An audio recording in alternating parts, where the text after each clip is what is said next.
মুসলমান ভাইরা আমার কথাগুলি দিল দিয়ে বোঝার জন্য চেষ্টা করবেন।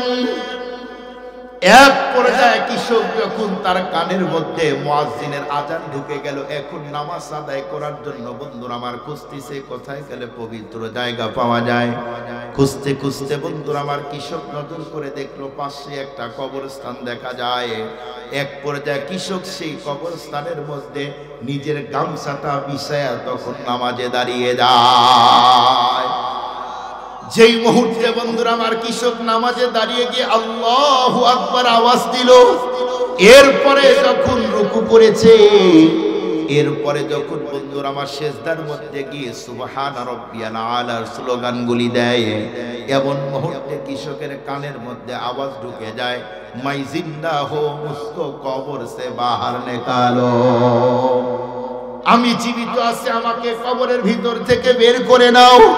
যেই মুহূর্তে কৃষকের কানে আওয়াজ ঢুকেছে, কৃষক সেই মুহূর্তে ভাবতেছে মনে হয় আমার ক্ষুধার কারণে এমন আওয়াজের প্রতিধ্বনি হয়। একজন মানুষ কবরের মধ্যে কথা বলবে তা হতেই পারে না। এরপরে বন্ধুরা আমার কৃষক যখন জোহরের নামাজটা কমপ্লিট করে ফেললো, এরপরে তার কানের মধ্যে একজন নারীর কণ্ঠের আওয়াজ আসে, আমি জীবিত আছি, এই মুহূর্তে কবর থেকে বের করে নাও। মুসলমান ভাইরা আমার যত দূর পর্যন্ত মাইকের আওয়াজ যায়, কথাগুলি পূর্ণ মনোনিবেশ দিয়ে শুনেন। এক পর্যায়ে কৃষক যখন নামাজ শেষ করে ফেললো, এরপরে খুঁজতেছে কোন কবরের মধ্য হতে আওয়াজ বের হয়। একটু দূরেই যাওয়ার পরে দেখলো কবরের মধ্য হতে একজন নারীর কণ্ঠে ভেসে আসে, আমি জীবিত আছি, এই মুহূর্তে আমাকে কবর থেকে বের করে নাও। মুসলমান ভাইরা আবার যেই মুহূর্তে এমন নারীর কণ্ঠের আওয়াজ, কৃষক সেই মুহূর্তে ভাবতেছে এখন যদি আমি কবর খনন করতে যাই, না জানি কবরের মধ্যে কি হইতেছে। এই জন্য কোনো অবস্থাতে এখন কবরটা খনন করা যায় না। এক পর্যায়ে কৃষক বন্ধুরা আমার বুদ্ধি করে এলাকার মানুষদের একদম কাছে গেল, যাওয়ার পরে তাদেরকে ডেকে বলল, দেখো ওই যে একটা কবরস্থান দেখা যায়, ওই কবরের মধ্যে একজন মহিলা কান্না করতেছে, আমি জীবিত আছি, এই মুহূর্তেই তোমরা আমাকে কবর থেকে বের করে নাও। সেই মুহূর্তে সমস্ত মানুষগুলি দেখে বলল, তুমি কি পাগল হয়েছো? প্রায় 2 মাস আমাদের এলাকায় কোনো একজন মানুষ মরে যায় নাই, আর তুমি বলতিছো এখনো কবরের মধ্যে মানুষ জিন্দা আছে। এ কথা বলতে সেই মুহূর্তে বন্ধুরা আমার কৃষক দেখে বলল, শোনো, যদি আমার কথা বিশ্বাস না হয়, এই মুহূর্তে আমার সাথে চলো, আমি তোমাদের কবরটা দেখাইতে যাই। এ কথা শুনতেই সমস্ত মানুষগুলি কবরস্থানের দিকে পঙ্গপালের মতো ছুটেছে। সমস্ত মানুষগুলি বন্ধুরা আমার যখন কবরের মধ্যে গিয়েছে, কবরস্থানে যাওয়ার পরে প্রত্যেকের কানের মধ্যে যেন ঠাস ঠাস করে আওয়াজ আসে, মাই জিন্দা হো মুসকো কবর সে বাহার নিকালো।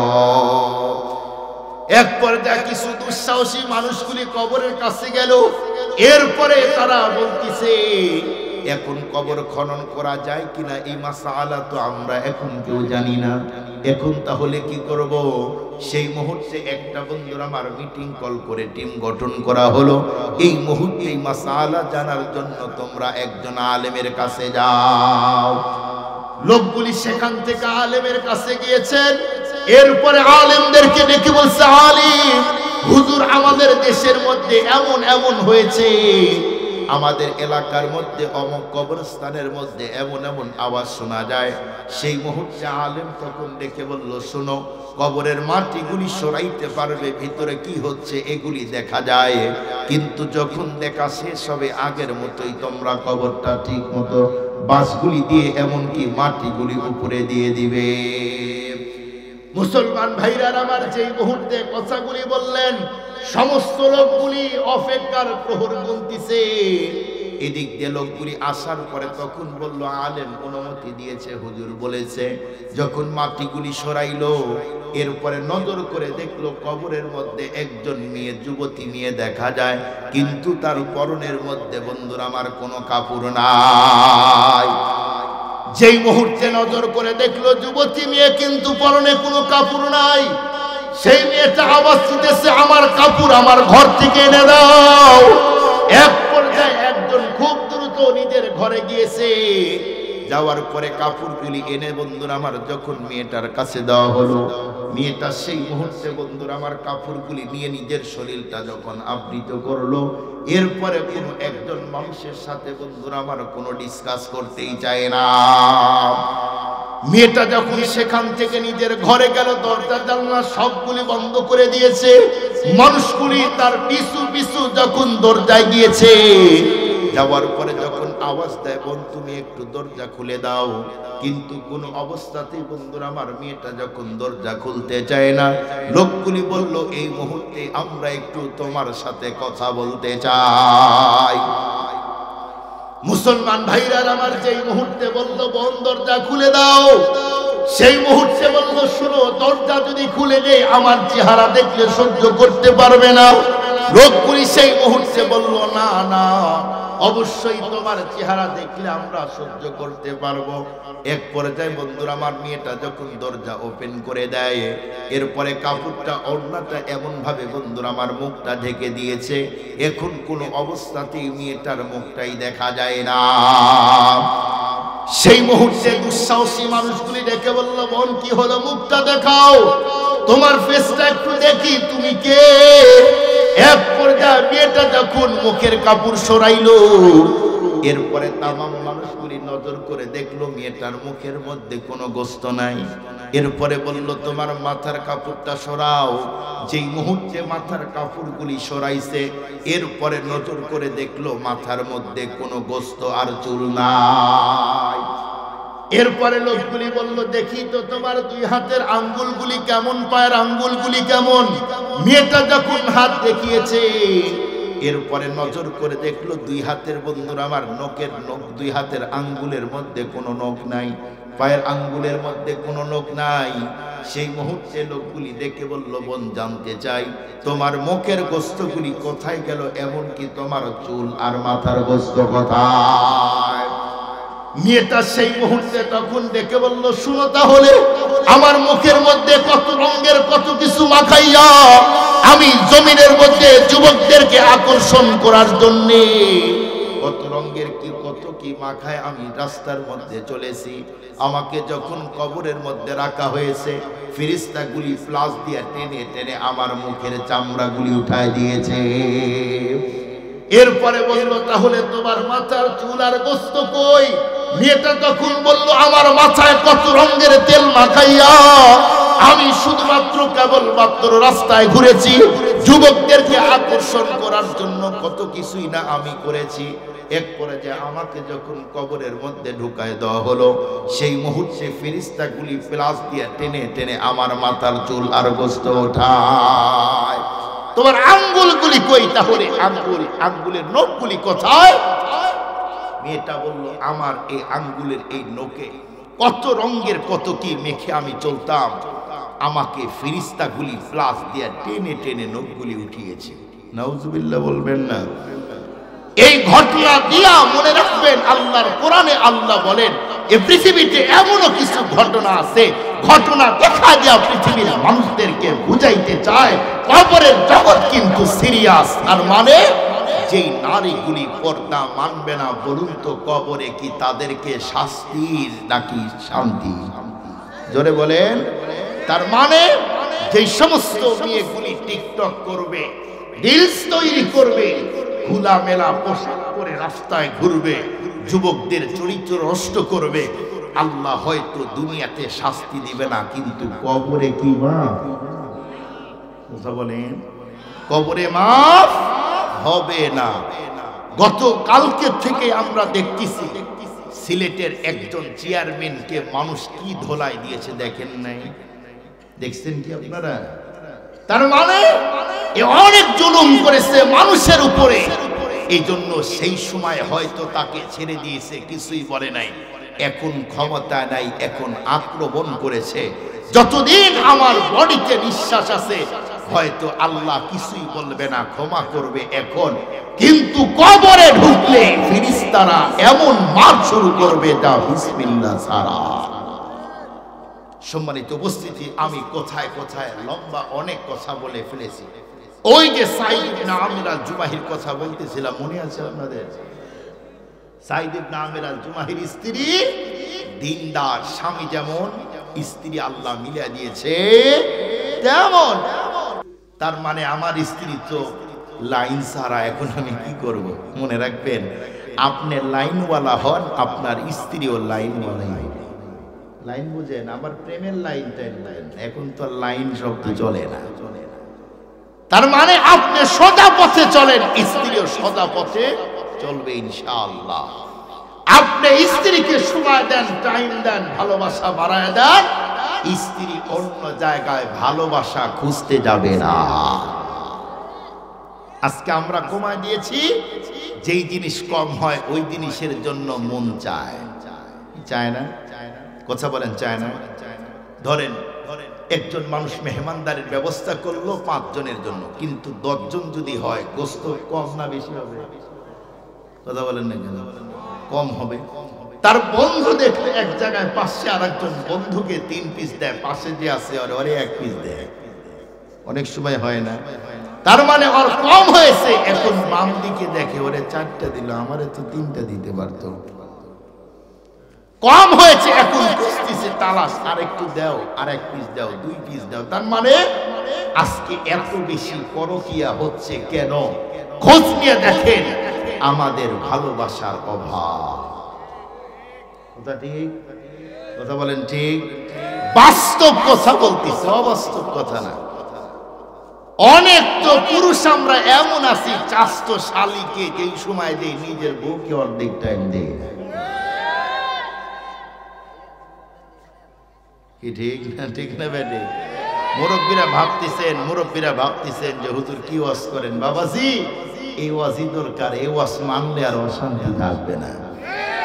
আপনার নাতনি আর জালসার দিন হাত ধরে পালায় যাব না।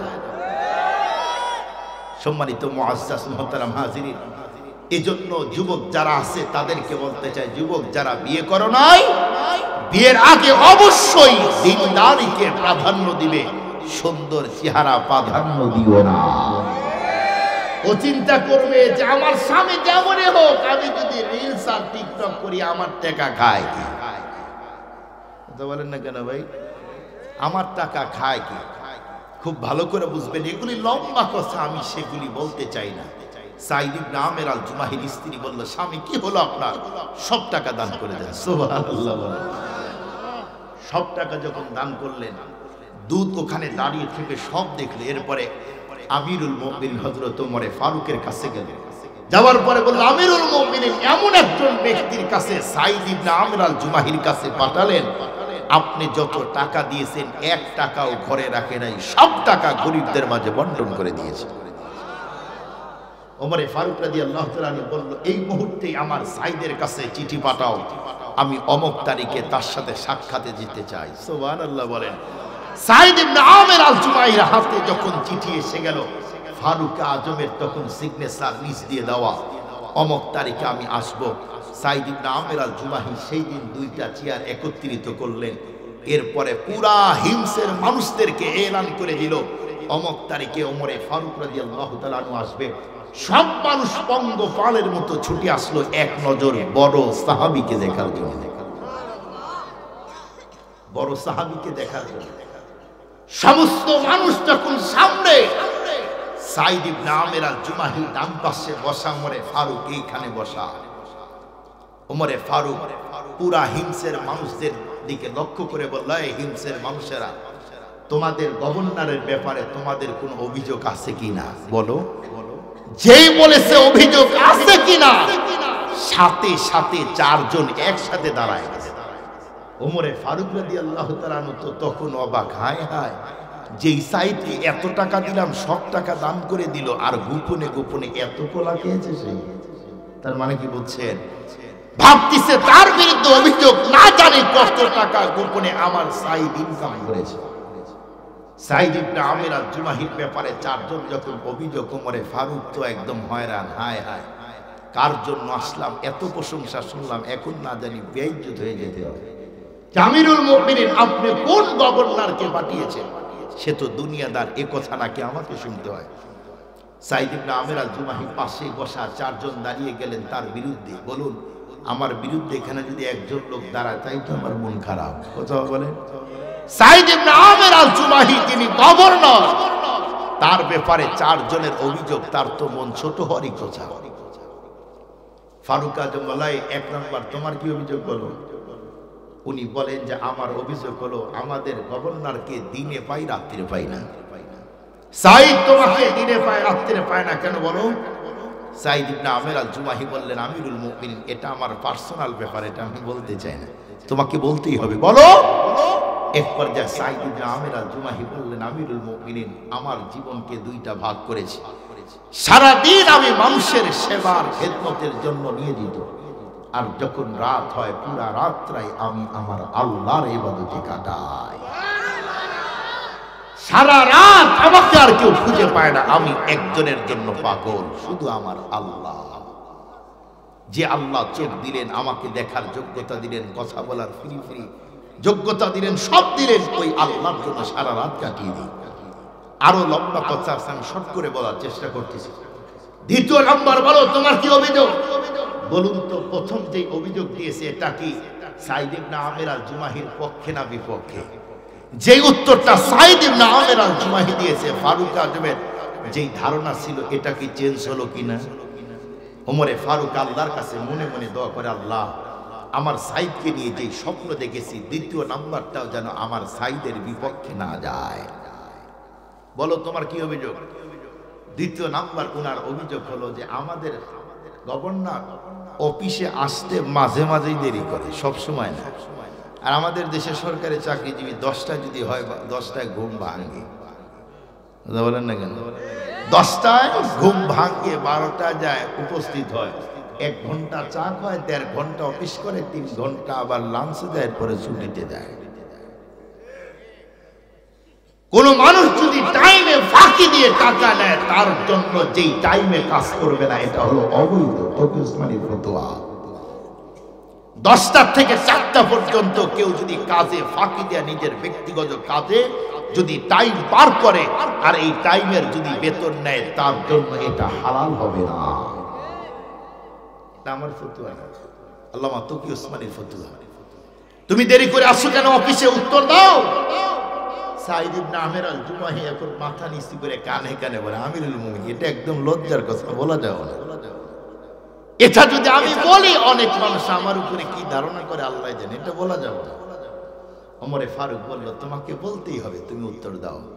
বলল, আমিরুল মুমিনিন, আমার আসতে দেরি হয় কারণ হলো আমার স্ত্রীর অনেক কাজ থাকে, আমার স্ত্রীকে মাঝে মাঝে একটু কাজ করে দিয়ে আসি, তো এই জন্য আমার দেরি হয়। সুবহানাল্লাহ বলে। আপনারা সুবহানাল্লাহ বলতেছেন না, তার মানে সাইদ ইবনে আমির আল জুমাহি গভর্নর, উনি স্ত্রী কাম করে দেয়। এখন যদি সুবহানাল্লাহ বলি, তাহলে আমাদেরও দিতে হবে কি? এটাই ভাবতেছেন? খুব ভালো করে বুঝবেন, শুধু সাইদ ইবনে আমির আল জুমাহি কেন, আল্লাহর নবী নিজে আমাদের আম্মা জানদেরকে হাতে কাজ করে দিয়ে আগায় দিয়েছেন। আর আমরা তো আসি অফিস থেকে, কোট খুলে ওই জায়গায় একটা, বুট খুলে আর এক জায়গায়, টাই খুলে আর এক জায়গায়, এন পাগলি তুই গোসা। কথা বলেন না কেন ভাই? অথচ আল্লাহ কি বলেন, ওয়াসিরুহুন্না বিল মারুফ, স্ত্রীদের মনোরঞ্জন করে চলো, ভালোবাসা দিয়ে চলো। আমরা তো শুধু বলি, স্ত্রী তুই আমার কাম কর, আমার খেদমত কর। অফিস থেকে আইসে হাত পা টান করে দিয়ে শুয়ে থাকে, ওই গেলি রে মাথা ব্যথা, কিন্তু ওদের সারাদিন 4টা বাচ্চা নিয়ে দৌড়াদৌড়ি করলো, এরপরে কত কাজ করলো, ওরটা টিপে কে? কথা বলেন না কেন ভাই? তার মানে শুধুমাত্র কেবলমাত্র স্ত্রীদের কাছ থেকে আমরা খেদমত চাই, ওদের কাছ থেকেই কাজ চাই, কিন্তু ইসলাম যে আমাদেরকেও বলেছে তোমরাও স্ত্রীদের কাজে সাহায্য করো, এটা আমরা করতে চাই না। আবার স্ত্রীরা যদি কোনো কাজ করতে গিয়ে যদি কোনো কিছু ভেঙে যায়, নষ্ট হয়, পাওয়ার কম দেখায় না বেশি দেখায়? আপনারা আওয়াজ দিচ্ছেন না ভাই? টিকটকের কথা বললাম, কত আওয়াজ দিলেন, মা বোনদের বিপক্ষে গিয়ে, স্যার এখন আপনাদের বিপক্ষে যাচ্ছে, আওয়াজ বের হচ্ছে না? হ্যাঁ, মনে রাখবেন, নবীজির সুন্নাহ স্ত্রীদের কাজ করে দেওয়া নরমাল ইবাদত না। ওকে কাজ করে দিলে নবীজির সুন্নাত আদায় হয়। কিন্তু আমি বুকে হাত দিয়ে বলতে পারি, কসম করে বলতে পারি, এ বাংলার জমিনে এখনো স্ত্রীদের কাজ করে দেয় এদেশের ওলামায়ে কেরাম। এই সুন্নতটা কোন পুরুষ আদায় না করলেও এদেশের আলেমরা করে, কারণ নবীজির এটা সুন্নাত, এটা ওলামায়ে কেরাম ছাড়ে না, সব কাম করে দেয় না, মাঝে মাঝে করে দেয়। কথা বলেন না কেন ভাই? কাজ করতে গিয়ে মা বোনেরা কত কষ্ট করে, কিন্তু কখনো যদি এদিক সেদিক হয় সেই রাগ দেখায়। বলেন না কেন? যদি একটা গ্লাস ভেঙে যায়, তোর বাবার বাড়ির টাকার গ্লাস ভাঙ্গি, যা বাবার বাড়ি থেকে নিয়ে আয়। তুই আমার জামাটা পুরাই দিলি, তোর বাবা কি আমার জীবনে জামা দিয়েছে, আমারটা পুরাইলি। কথা বলেন না কেন ভাই? অনেকেই আছে, অথচ দেখেন নবীজি কেমন। আল্লাহ নবীজি একদিন আম্মা জান আয়েশা সিদ্দিকাকে বলল, আয়েশা, এই যে তোমাকে আমি সুন্দর করে রুটি সিস্টেম করে দিলাম, এখন তুমি ডলবে আর ভাজবে, আমি খুব দ্রুত আসতেছি। আম্মা জান রুটি বানাইতে বানাইতে, ছোট মানুষ তো, ঘুম ঘুম ভাব, একটু হেলান দিয়েছে আর ঘুমায় গিয়েছে। আর একটু হেলান দিয়ে যখন ঘুমায় গিয়েছে, ওর দূর থেকে ছাগল দেখলেন যে আম্মা জান তো কাজ করে না, ছাগল এসে যত রুটি আটা ছিল সবগুলা খেয়ে চলে গেছে। আম্মা জান ঘুম থেকে উঠার পরে রুটির দিকে তাকায়, দেখে রুটিও নাই, আটাও নাই। নবীজি আসলেন, আসার পরে দেখে আম্মা জান মন ছোট করে আসে। আয়েশা, তোমার মন ছোট যে? দেও, আমি আর তুমি একসাথে বসে এখন গোস্ত রুটি খাই। আম্মা জান মুখ ছোট করে বলল যে, নবীজি আপনি আমাকে রুটি বানাইতে দিয়ে গেলেন, আমি রুটি রেখে ঘুম ধরেছে, ঘুমায় গেছি, ছাগল সব খেয়ে ফেলেছে। নবীজি মুস্কি হাসতে বললেন, আরে তোমার আর আমার রিজিকে ওই রুটি নেই। সুবহানাল্লাহ বলে, কি ভালোবাসা, কি মহব্বত। একদিন নবীজি মসজিদে নববীতে বয়ান করতেছেন, আম্মা জান মসজিদের কাছে লম্বা টাইম দাঁড়িয়ে আছে। নবী আলাইহিস সালাতু ওয়াস সালাম নামাজ পড়ে দেখে আয়েশা দাঁড়ানো। আয়েশা, এখানে তুমি কখন আসছো? নবীজির লম্বা টাইম, আপনি যখন অমুক কথা বলেন সেই সময় এখানে দাঁড়িয়েছে, তার মানে অনেক আগে এসছো? বলে, হ্যাঁ। তুমি আমাকে একটু গলার যদি আওয়াজ দিতে, তাহলে বয়ান ছোট করে তোমার সাথে হাত ধরে বাসায় যাইতাম। সুবহানাল্লাহ বলেন, তোমার সাথে হাত ধরে বাসায় যাইতাম। নবীজিকে বলতেছে, যোগো নবীজি, আমার কারণে আপনি দ্বীনের কথা ছোট করবেন, এটা আমি চাই না। কি ভালোবাসা! শুধু কি তাই, নবীজির ভালোবাসার জীবনী আগে দেখে কত আছে। নবীজি একদিন বলছে, আয়েশা চলো। জ্যোৎস্না রাত, কোথায় যাবেন?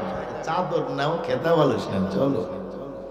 কেউ নাই, সব সাহাবী ঘুমিয়ে আছে। তামাম দুনিয়া একদম স্তব্ধ, বিরাজমান, কোনো আওয়াজ নাই, শুনশান নীরবতা। যাওয়ার পরে চাদর বিছায় আম্মা জানকে বলল, তুমি একটু বসো, আমি তোমার এই জায়গায় মাথা দিয়ে একটু শুয়ে থাকি। সুবহানাল্লাহ বলেন, এটা হলো নবীজির ভালোবাসা। আপনি এই জায়গায় ঘুমাবেন কেমন? আপনার বিড়ির গন্ধই তো কাছে আসতে পারে। কি ভাই, রাগ করলেন? রাগ করলেন আমার কথা? রাগ করে না, আপনি তো বেরি খান, তার উপরে জুলুম করেন।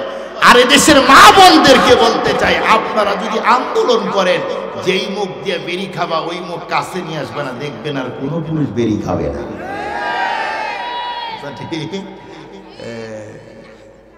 সম্মানিত মুআজ্জাজ মুহতারাম হাজিরিন, নবী আলাইহিস সালাতু ওয়াস সালামের দাম্পত্য জীবনের ভালোবাসা, আর আমাদের এখন স্বামী স্ত্রীর সম্পর্ক এত নোংরা হচ্ছে, আমাদের কারণে আমাদের বাচ্চাদের জীবন নষ্ট হচ্ছে। বলবেন কেমনে? একটা কথা বলে শেষ করবো ইনশাআল্লাহ। দেখবেন স্বামী স্ত্রীর উপরে রেগে থাকে, বাড়িতে ছোট্ট বাচ্চা থাকলে এটা এখন ডিস্টার্ব কম করে না বেশি করে? কথা বলেন না কেন ভাই? তার মানে এই যে মোবাইলে রিলস দেখে, টিকটক দেখে, ওখানে ছোট্ট বাচ্চারা লাফালাফি করে, কি শয়তানি করে ওরা সব দেখে এগুলা ট্রেনিং নেয়। বাচ্চা যখন বাড়ির মধ্যে লাফালাফি করে, স্বামী তো 100-র উপরে রেগে আছে তার মায়ের উপরে। বাচ্চা যখন সামনে দুষ্টামি করে, তখন স্ত্রীর রাগ বাচ্চার উপরে লাগায়। কথা বলেন সত্য না মিথ্যা? অনেক সময় স্ত্রীর রাগটা বাচ্চার উপরে ঝাড়ে। আবার অনেক স্ত্রী যদি স্বামীর উপরে রেগে থাকে, নিষ্পাপ ছোট্ট বাচ্চার উপরে, বলুন তো দেখি স্বামীর রাগ ঝাড়ে কি ঝাড়ে না? তার মানে আপনাদের দুইজনের মিল মহব্বত না থাকার কারণে আপনার বাচ্চা নষ্ট হইতেছে। সম্মানিত উপস্থিতি, এগুলি ওয়াজ করলে আরো লম্বা, এগুলি লম্বা কথা বলবো না, আমি ঘটনাটা শেষ করব। সাইদ ইবনে আমের আল জুমাহি বলেন, আমি স্ত্রীদের কাজ করে দিই। আমার স্ত্রী, মনে রাখবেন, স্ত্রীর কাজ করে দিলে স্ত্রীর মন খুশি হয়। কথা বলেন না কেন ভাই? আপনাদের একটা বুদ্ধি শিখাই দেই, আবার বলবেন যে হুজুর এই বুদ্ধি কই পাইলেন? আমগো অনেক হুজুর ছিল, বুদ্ধি শিখাই দিয়েছি। মনে রাখবেন, স্বর্ণ, রূপা, এরপরে কাপড়, কসমেটিক্সের জিনিস, চুনো, আলতা, দুনিয়ার সব দিয়া স্ত্রীর মন যেই পরিমাণ খুশি না করা যায়, তার চেয়ে প্রশংসা করে বেশি খুশি করা যায়। আপনার টাকা নাই তাতে কি? আপনি গিয়েছেন সেই কক্সবাজারে, যায় বেগমকে ফোন দেন, বেগম কপাল রে আমার কপাল, কি হয়েছে? তখন হাসবে, কি হয়েছে? আল্লাহ যদি টাকা দিত 5,000 টাকার কাপড় রে, টাকা নাই, নিতে পারলাম না। স্ত্রী খুশি হবে কিনা? ওই জায়গায় আমার জন্য কাপড়ের চিন্তা করে। কথা বলেন না কেন ভাই? আপনি যদি স্ত্রীর কাছে বলেন, এই দুনিয়াতে আমার যত বন্ধু আছে সবচেয়ে আমার শ্বশুর শাশুড়ি ভালো, আমার শ্বশুর শাশুড়ির চার ভালো কেউ নাই, বলুন তো স্ত্রী খুশি না বেজার? আর আমরা কি করি? তোর মা ভালো না, তোর বাপ ভালো না, তোর ভাই ভালো না, তোর এলাকা ভালো না, তোর রাস্তাও ভালো না। কি ভাই কথা বলেন না কেন? তার মানে দুনিয়ার সব দিবে, স্ত্রীর যদি বাপ মায়ের বদনাম করেন তাহলে ভেজাল। এটা আমি মোল্লা মানুষ, আমি একটু জানি ভাই, আমারও ঘরে ওই রাডার আছে। সেই দিন ওর, আমার স্ত্রীর ওর ভাইয়ের একটা কথা বলছে, আমি বলছি তোমার ভাই এমন এমন করে গে, শুধু বেশি খারাপ কথা বলি নাই, ভদ্রতার সাথে। তখন উঠে বলতেছে যে নিজের নিজের না, যে এই জন্য এটা বলবেন, তার মানে রাগ করা শেষ। তার মানে 3 দিন আগে 3500 টাকা দিয়ে ময়মনসিংহ শহর থেকে কাপড় নিয়েছি একটা, আবার 2500 টাকা দিয়ে 2টা নিলাম। তার মানে বুঝলাম যতই কাপড় দেই মন পাওয়া যাবে না। খুব ভালো করে বুঝবে, মা বোনেরা রান্না করে, স্বাদ হোক আর না হোক, শুধু বলবেন খুব মজা, দেখবেন ও আরো চেষ্টা করবে কি করে ভালো করা যায়। কথা ঠিক? তকি ওসমানী সাহেব, তকি ওসমানী সাহেবকে চিনেন? আল্লামা তকি ওসমানী, যিনি হুজুর আমার না 12:30 কইছেন, একটা বাজে। আল্লামা তকি ওসমানী, যিনি পৃথিবীর সবচেয়ে বড় আলেম, উনি এক জায়গায় গেলেন, খাবার খাওয়ার পরে বলতেছে আলহামদুলিল্লাহ, আলহামদুলিল্লাহ, অনেকদিন পরে সুস্বাদু খাবার পেয়েছি, আজ খাবার খাইলাম। পাশের রুম থেকে একজন মহিলা অঝরে কান্না করে। তকি ওসমানী সাহেব বলে, এটা কে কান্না করে? লোকটা বলে যে এটা আমার স্ত্রী। কেন কান্না করে? বলে যে আমার স্ত্রী কান্না করতেছে একটাই কারণ, এর মধ্যে আরো কথা আছে, আমি শুধু কারণটা বলবো আর কি, শর্ট করবো। কি জন্য কান্না করে? তখন মাথা ছোট করে বলতেছে আমি তো জানি না। বললো একটু তোমার ওয়াইফকে একটু পর্দার আড়ালে আসতে বলো। বললো মা তুমি কান্না করো কেন? বলে 40 বছর হলে আমার স্বামীর সংসার করি, আগুনে হাত পুড়ে কত জায়গায় ফসকা পড়ে, কোনো দিন আমার রান্নার প্রশংসা করে নাই। 40 বছর পরে আজকে একজন মানুষ আমার আগুনে পুড়ে রান্না করার প্রশংসা করেছে, এজন্য আমার আনন্দের কারণে চোখের পানি আমি ধরে রাখতে পারি নাই। আল্লাহর কসম করে বলি, 1 বার 2 বার 3 বার, টুপির কসম, দাড়ির কসম, বিশ্বাস করবেন তো? এবার বিশ্বাস করবেন তো? আমি এই কথা শোনার পর থেকে, পড়ার পর থেকে প্রত্যেক অক্তে স্ত্রীর প্রশংসা করি। আমি আবার টেস্ট করি যে কোনো অক্তে যদি প্রশংসা না করি তখন কি করে। ও তখন রান্না খায় আর কয় আজকে স্বাদ হয়নি, আজকে স্বাদ হয়নি। তার মানে আমি বলি ও প্রশংসা করি না, এই জন্যে আমি আবার মজা করে বলি স্বাদ হয়েছে কিনা আমার খাবারের দিকে দেখো। 2 বার 3 বার ভাত নিলাম, বুঝো না তুমি স্বাদ হয়েছে কিনা? বলুন খুশি না বেজার? এগুলি নবীজির সুন্নাত রে ভাই, নবীজির সুন্নাত। একটা প্লেট কিনেন, আমার বাসায় আমার 2টা বাচ্চা, একটা ছেলে একটা মেয়ে, মেয়েটার বয়স 6 বছর, ছেলের বয়স 4 বছর। আমার ওয়াইফ, এছাড়া আমার কেউ নেই বাসায়, আব্বা আম্মা বেঁচে আছে এখন, কিন্তু আমার খানচা আছে। খানচা চিনেন আপনারা? তাবলিগে খায়। আমি, আমার স্ত্রী, আমার বাচ্চা সবাই এক খানচায় খায়, এখনো খায়, এখনো খায়। বলবেন হুজুর কি বলেন? হ্যাঁ, আমি বসে খাই, আমার ছোট্ট ছেলে ও একটু বেশি খায়, বস্তু কিছু পাইলে তাড়াতাড়ি খায়, তাড়াতাড়ি খায়। আমার মেয়েটা বলে আব্বু আব্বু দেখো দেখো আবু হুরায়রা সব খাইলো। বলে এই দাঁড়া, ভাগ করে খাবি বাবা, তোমার আপুকে একটু দাও, তুমি খাও। দেখবেন স্ত্রী তখন টান দিয়ে গোস্ত নিয়ে আমার দিকে ঘোরায়, হুজুর এটা খান। বলে পাগল, গোস্ত খাইতে খাইতে অস্থির, তুমি এটা খাও। এই যে একটা ভালোবাসা, কথা বলেন না কেন ভাই? একটু ভাবার চেষ্টা করেন, গরম ঝোল হাতে নেয়, নিয়ে জিব্বা দিয়ে দেখে যে ঠিক আছে কিনা, একটু টেস্ট করে যে ঠিক আছে কিনা। যদি লবণ না হয়, আমার স্বামীটা কাজ করে আসবে, অফিস থেকে আসবে, এগুলি ভালোবাসা বুঝেন। যদি না বুঝেন তাহলে আপনি মগা চৌধুরী, মগা চৌধুরী। কি বুঝলেন? যদি এটাও না বুঝেন আপনি, তাহলে মগা চৌধুরী হবে।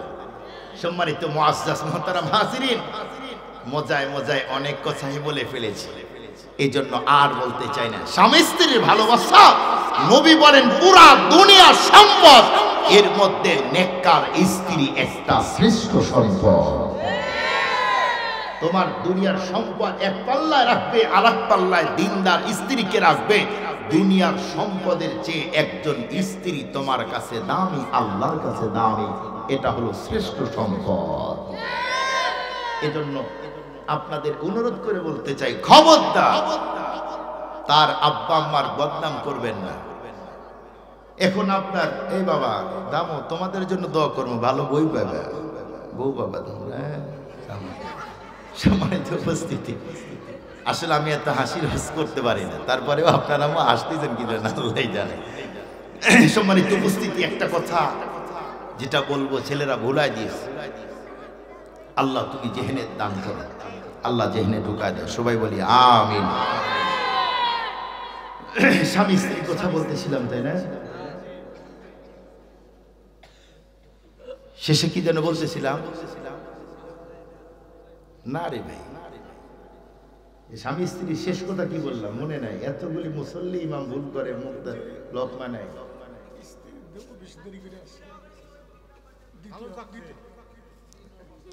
কেউ বলতে পারতেছে না।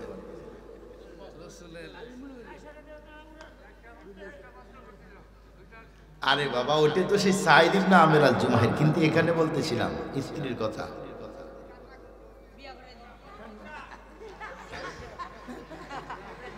এমন লোকমা দিতেছেন যা ইমামের স্মরণই হইতেছে না।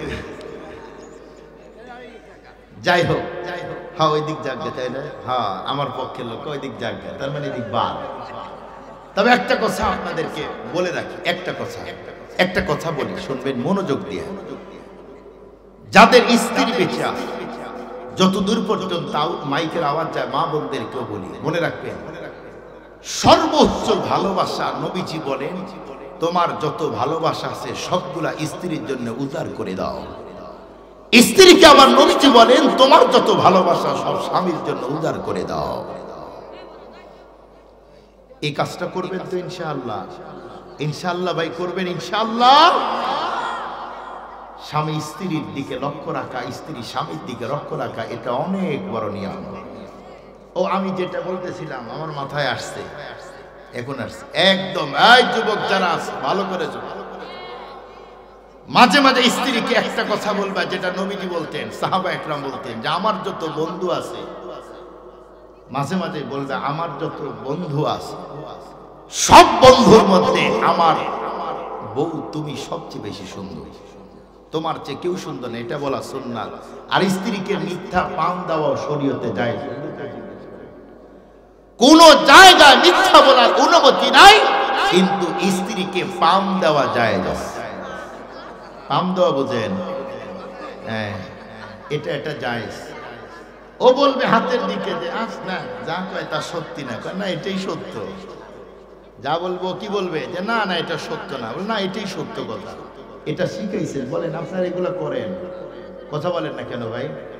যদি এই মহব্বত ভালোবাসা থাকতো, আপনার স্ত্রী আরেকজনের ফোন রিসিভ করে বাহিরে যাইত না, কোনদিনই যাইত না। সম্মানিত ভাই বাবা, কথা বলো না, কথা বলেন, এগুলো গুরুত্বপূর্ণ জিনিস। আরো একটা জিনিস ভালো করে শুনে, আপনার ছেলের জন্য চকলেট কিনেন না, কথা বলেন না কেন? মেয়ের জন্য কিনেন না, নাতির জন্য কিনেন না, নাতনির জন্য কিনেন না, সত্যি করে বলেন তো কোনোদিন বুড়ির জন্য একটা চকলেট নিয়ে গেছেন? না না দাদা, কথা বলেন, দিয়েছেন কখনো? না। সব বাচ্চাকে দিলেন, চকলেট দিলেন, অমক দিলেন। আমার ছেলে আর মেয়ে আইসক্রিম বেশি খায়, আমি কোনোদিন 2টা কিনি না, আমি 3টা কিনি।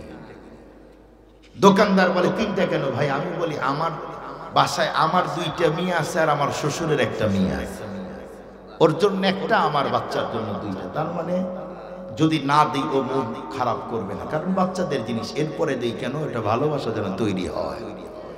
বাজারে গেলেন 10 টাকার একটা চকলেট আলাদা পকেটে রাখেন, ছেলেকে দিলেন, মেয়েকে দিলেন, নাতনিকে দিলেন, নাতিকে দিলেন, সবাই নিয়ে দৌড়াবে। বুড়িকে ডাক দিয়ে বলেন এটা তোর জন্য, তুই খা। দেখবেন আর অজুর পানি চাওয়া লাগবে না, ও এমনি দিবে, এমনি দিবে, এমনি দিবে। কথা বলেন না, এগুলা কি সহি কথা না? এগুলি হলো সুখের একটা কথা। কিন্তু বলুন আমরা কি এগুলি করি? সত্য করে বলেন, করি না। ওই সাইদ ইবনে আমের আল-জুমাহি বাচ্চা, তোমরা কথা বলো না। হায় হায়, দেখছেন কি পাকা পাকছে, যুবক হওয়ার আগে এখন ধান্দা করে বিয়ের করা। দেখেন আজ থেকে 6 বছর আগে আমি যে গ্রামে পড়েছি, আমাদের সিংড়া নাটোরে, ওই গ্রামের প্রাইমারিতে পড়ে 2 জন ছেলে 2 জন মেয়ে একসাথে হাত ধরে পালায় গেছে, অথচ ওরা কিছুই বলে না। আর ওই 7 বছর আগে আর এখন 7 বছর পরে, এখন এরা তো আরো বেশি পাকছে। কথা বলেন না কেন? এর মূল কারণ হ্যাঁ কি, এটা আপনারাই জানেন, এটা আর আমি বলবো না। সম্মানিত সাইদ ইবনে আমের আল-জুমাহি বললেন আমার আসতে দেরি হয়, স্ত্রীকে কাম করে দে। তার মানে স্ত্রীকে কাজ করে দেওয়া নবীজির সুন্নাহ। 3 নাম্বার, বলো তোমার কি অভিযোগ? উনি বলেন যে আমাদের গভর্নর, উনি সপ্তাহে অথবা মাসে একদিন অফিসে আসেন। কি জন্য আসো না? উনি বললেন যে আমি আসি না, কারণ হলো আমার জামা হলো একটা পরি, একটা গায়ে দিই। 7 দিন পরে একদিন অথবা মাসে একদিন এই জামাকে ধৌত করি, পরিষ্কার করি, শুকাইতে সারা দিন লেগে যায়, এই জন্য আমি অফিসে আসতে পারি না। 4 নাম্বার, তোমার কি অভিযোগ বলো? উনি বললেন যে আমাদের গভর্নরের মাঝে মাঝে জ্ঞান থাকে না, জ্ঞান হারায় যায়। বলো কি? বলো হ্যাঁ সাইদ, তোমার জ্ঞান হারায় যায় কেন? তোমার কি মিগিরোগ হয়েছে? তুমি কি অসুস্থ? বলে আমিরুল মুমিনিন আমি অসুস্থ না। তাহলে সমস্যা? বলল আমার সমস্যা, আমি একটা কথা স্মরণ হলেই অজ্ঞান হয়ে যায়। বলো সে কি কথা? বলল আমিরুল মুমিনিন ওইটা যদি আমি এখন বলতে চাই আমি অজ্ঞান হয়ে যাব। সাইদ ইবনে আমের আল-জুমাহি যখন বললেন, ওমরে ফারুক বলল তুমি অজ্ঞান হও আর না হও ওই উত্তর দিতেই হবে। খুব ভালো করে বুঝলেন ইসলামী শাসন ব্যবস্থা কি। জনগণ দাঁড়িয়ে আছে, সবচেয়ে বড় খলিফা এসে গভর্নরের বিরুদ্ধে অভিযোগ করতেছে। আর আমাদের দেশের মেম্বারের ব্যাপারে যদি জনগণ অভিযোগ করে, পরের দিন বডি থাকবে ঘরে, মাথা থাকবে জঙ্গলে। আবার যদি ইসলামী শাসন ব্যবস্থা হয়, আবার সেই খলিফার বিরুদ্ধে আমরা বলতে পারবো কোনো গার্ড আর কোনো পিয়াস লাগবে না। পিয়াস চিনেন? পিয়াস চিনেন? পিয়াস লাগবে না। সাইদ ইবনে আমের আল-জুমাহি তখন বলল যে দেখুন আমিরুল মুমিনিন ওটা বললে অজ্ঞান হয়ে যাবে, বলো তুমি অজ্ঞান হওয়ার চাও করো। মুসলমান ভাইরা আমার কথাগুলি দিল দিয়ে বোঝার জন্য চেষ্টা করবেন।